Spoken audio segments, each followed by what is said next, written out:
My father ignored me my whole life and worshipped my brother. When I asked for help with college, he refused, but gave him everything without thinking twice. I left home at 18 and built an empire without him. Now that he's old and alone, he's desperately searching for me, but it's already too late. I'm 32 years old. I work as a software developer, and for the first time in my life, I feel like I can talk about this without my voice shaking or wanting to break something. What happened basically shaped my entire life, and not in the nice way people imagine when they talk about formative experiences or that kind of shit, but in the raw and painful way that leaves you with scars that nobody else can see but you feel every single day. I guess I should start at the beginning. When I was a kid and my father, Michael, basically didn't exist in my life. And when I say he didn't exist, I'm not exaggerating or being dramatic. I mean the guy literally wasn't there. I was like 7 or 8 when I broke my arm playing at the park. My mom Jennifer took me to the ER. We spent like 4 hours there waiting. They put a cast on me. And my father didn't even show up. He got home that night around 11 p.m., saw my arm and said something like, "Oh, you fell," and went to bed. That's how everything was with him. I remember once I won an award at the school science fair, 3rd place or something. Nothing major, but for me it was huge, you know? I was like 9 years old and I'd worked for weeks on this project about volcanoes. Super basic, I know, but I loved it. My mom was there taking pictures with that horrible digital camera we had, all excited, and I kept looking for my father in the crowd. He never came. He didn't even ask me how it went when I got home. The funny thing, well, not funny, but ironic in a way that makes you want to laugh and cry at the same time, is that my father wasn't like that with everyone. When my little brother Tyler was born, I was like 5, and suddenly, Michael became the fucking father of the year. I'm not exaggerating. The change was so obvious that even my mom noticed it, though she never said anything directly because she was too good a person to create conflict. But I saw it. Of course I saw it. Tyler started playing baseball when he was like 6, and my father didn't miss a single game, not one. Saturday mornings he'd wake up early, make him breakfast, they'd check the equipment together, and they'd drive off in the car talking about strategies and I don't know what else. I'd stay home with my mom watching cartoons, and she tried to compensate for his absence by being twice as present, but it wasn't the same. You know what I mean? The thing is that my dad and Tyler shared everything. Michael loved sports, football especially, and Tyler turned out to be good at that too. So they had this instant connection that I never had with my father because I didn't care about sports. I was more the type to stay in my room reading or later, as I got older, glued to the computer. My mom gave me a used computer when I was like 11. She bought it at a garage sale or something, and that thing changed my life. It was slow and froze all the time, but I was fascinated by it. I started learning how it worked, looking up tutorials online with that dial-up connection that sounded like the computer was dying every time you connected, and I basically became obsessed with technology. My mom died when I was 13. Ovarian cancer. It was fast and horrible.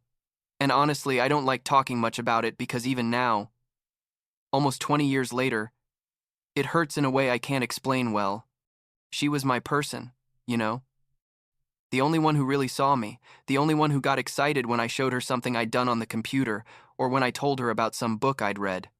After she died, the house became different, like colder. My father kept being the best dad in the world for Tyler, but with me, it was like I was an uncomfortable tenant. He tolerated because he had no choice. We ate together, yes, but it was obvious he preferred the conversations with Tyler about the latest game or about his practices. When I tried to talk about something I was interested in, like programming or some school project, my father would nod, but you could see he was thinking about something else. I threw myself completely into technology after Mom died. It was like my escape. My way of processing everything, I guess. I spent hours and hours learning to code.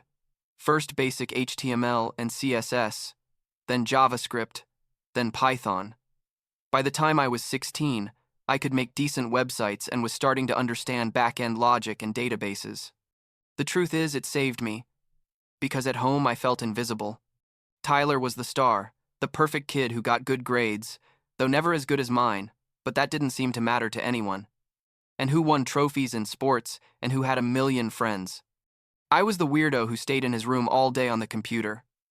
When I was like 17, almost 18, I made a project I was super proud of.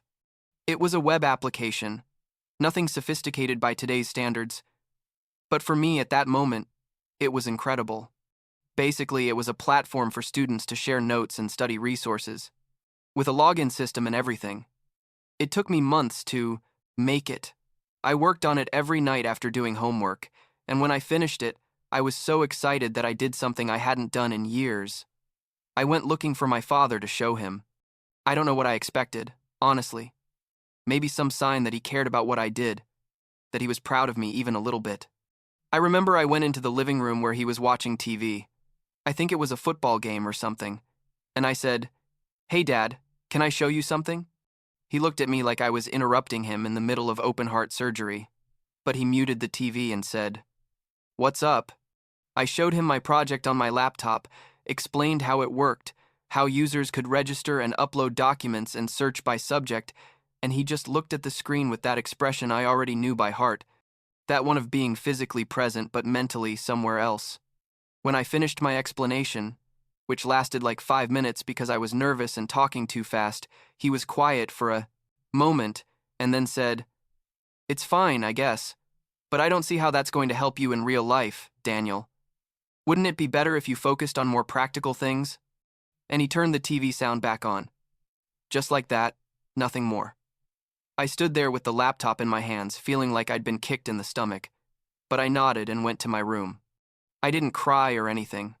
I think at that point I was too used to him not really seeing me. Things came to a head when I started applying to colleges. I wanted to study computer science, obviously, and I'd applied to several programs, some in-state and some out-of-state. I got accepted into a pretty good program. It wasn't MIT or anything, but it was solid, and I was excited. The issue was money. My family wasn't rich, but we weren't doing badly financially either. My dad had a decent job at a construction company, something managerial, and he earned enough to keep us comfortable. But when I asked him for help with tuition, he looked at me like I'd asked him to give me a Ferrari. I remember that conversation perfectly because it was the one that basically defined our relationship forever. We were in the kitchen. It was like March of my senior year of high school, and I showed him the acceptance letter and the numbers of how much it was going to cost. He didn't even read everything, just looked at the total and let out a short, bitter laugh. He told me, "I don't have that money, Daniel. Besides, computer science? That's very unpredictable. Today it's trendy, but who knows tomorrow. Why don't you study something more stable, like civil engineering or business?"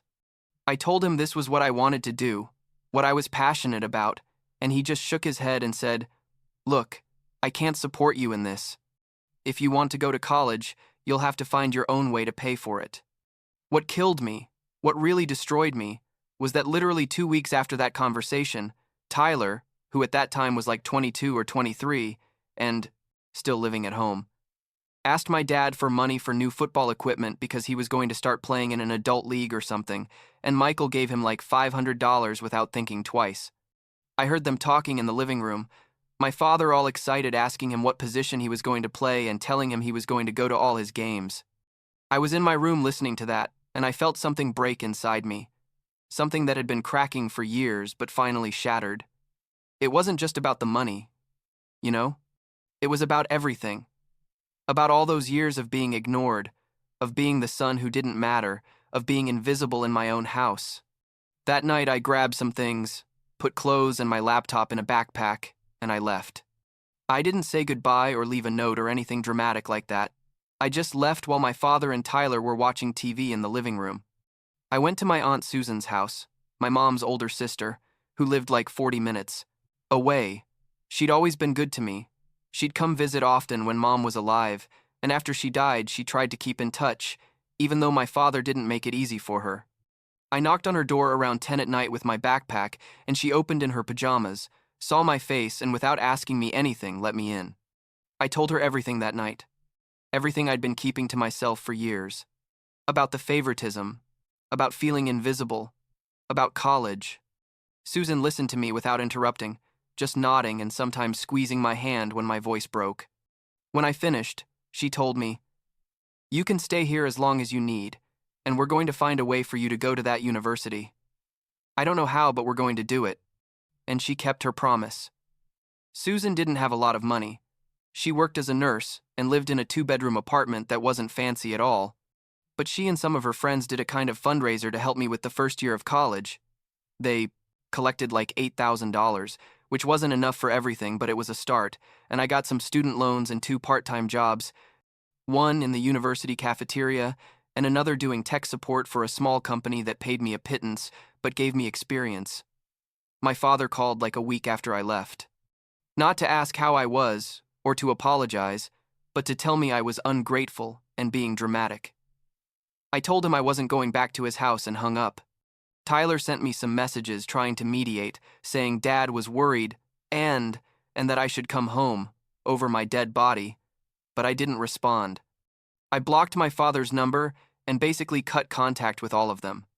Susan thought maybe I was being too drastic, but she supported me anyway because I think she understood what I'd lived through, even though she never said it in those exact words. College was hard. I'm not going to lie. Studying full-time while working 2 jobs is exhausting in a way I can't describe.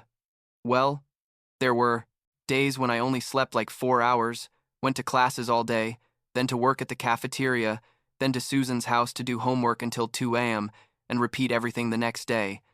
But it was also incredible because for the first time in my life, I was doing exactly what I wanted to do, studying what I was passionate about, surrounded by people who shared my interests. I made friends. Real friends.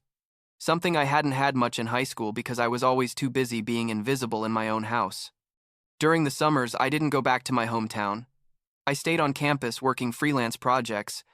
I'd discovered I could make websites for small businesses and charge decent money for it. Nothing that was going to make me rich, but enough to start paying Susan back little by little for what she'd invested in me. She always said it wasn't necessary, that she'd done it with love and didn't expect me to pay her back. But I insisted. It was important to me to show her, and show myself too, that I could do this alone, that I didn't need my father, or his approval, or his money. By my 3rd year, I was making enough from freelancing that I could quit one of my jobs and focus more on my studies and side projects. I had this idea for an application, something related to project management for small teams, more intuitive and less complicated than the options that existed at that time. I started working on it in my free time, which basically meant sacrificing what little social life I had, but I didn't care. I was obsessed with making it work, with creating something that was useful and successful, with proving to the world, and to my father, let's be honest, that I wasn't a failure, that my passion for technology wasn't a waste of time. By the time I graduated, I had a working prototype of the app. It wasn't perfect, it had bugs, and the interface needed work. But it worked, and I already had some beta users testing it. On my graduation day, Susan was there in the front row crying, with pride, and some of her friends who had contributed to the fund came too. My father wasn't there, obviously, neither was Tyler. I didn't expect them to be, and honestly, I didn't miss them. It was my moment, and I shared it with the people who really mattered to me, the people who'd been there when I needed them. Now I'm 32. I live in a different city. I work for a pretty big tech company making more money than I ever imagined I'd make, and I still don't talk to my father. Tyler reached out to me like 2 years ago, sent me a long message on LinkedIn saying he wanted to reconnect, that he felt we'd lost our relationship as brothers because of Dad, and that he'd started to realize how everything had been.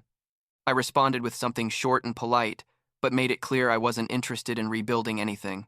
Maybe it sounds cold, but it's the truth. I don't hold a grudge against Tyler specifically. He was just a kid who received his father's love.